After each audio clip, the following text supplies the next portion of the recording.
Muito obrigada, Sr. Presidente.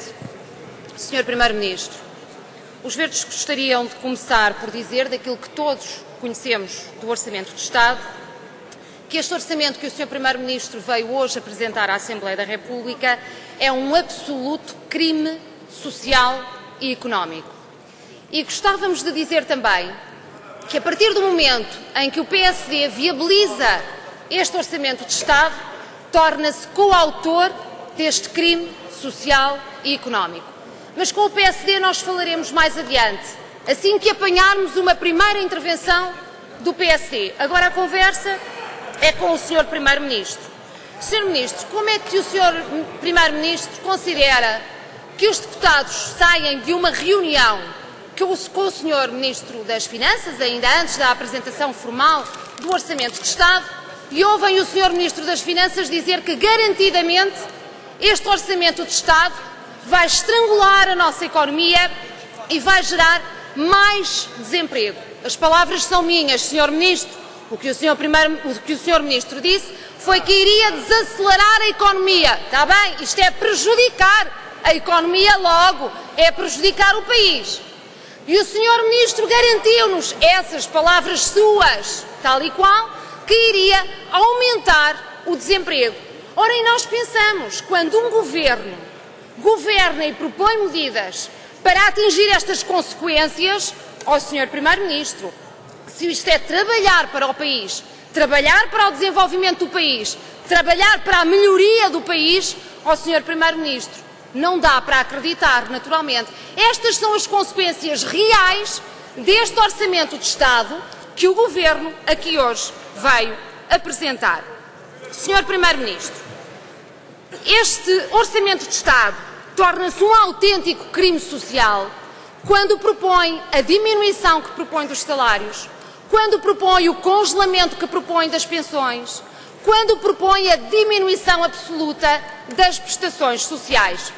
São 250 milhões a menos para o abono de família, é a redução absoluta do rendimento social de inserção, é a diminuição do subsídio de desemprego, quando sabemos que vai haver mais desempregados, como é que estas contas são feitas, é a diminuição no direito à saúde, menos 250 milhões, mas depois, curioso, a estes tiram, para o BPN vão enfiadinhos 400 milhões, ou seja, é importante que tentemos perceber o seguinte: quem é que recebe e a quem é que se retira?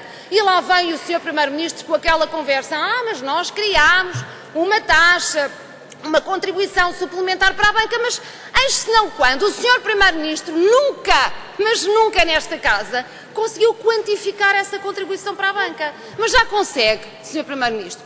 Quanto é que a banca vai pagar a mais, o sistema financeiro vai pagar a mais com essa contribuição? É que 400 milhões vão diretos para o BPN. Quanto é que pagam? Gostava que o Sr. Primeiro-Ministro respondesse diretamente a essa questão.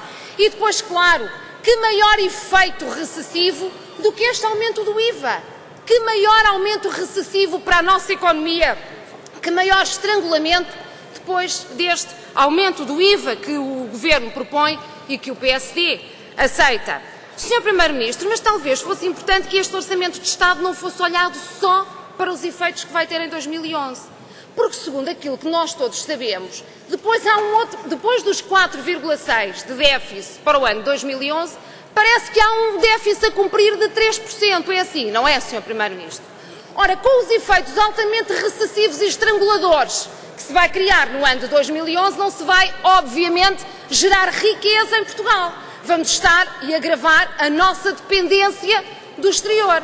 Ora, mas depois há um déficit de 3% a cumprir, ou seja, aquilo que os portugueses atualmente sabem é que este drama de sacrifícios que o Governo está a pedir para o ano de 2011, depois vai-se agravar ainda muito mais para o ano de 2012. Estou a ter um raciocínio correto, não estou, Sr. Primeiro-Ministro? Não, gostava que o Sr. Primeiro-Ministro confirmasse isso, porque está a ver, Sr. Primeiro-Ministro, de pacote em pacote, lembra-se dessa conversa, de pacote em pacote, nós vamos agravando a situação dos portugueses e da nossa economia.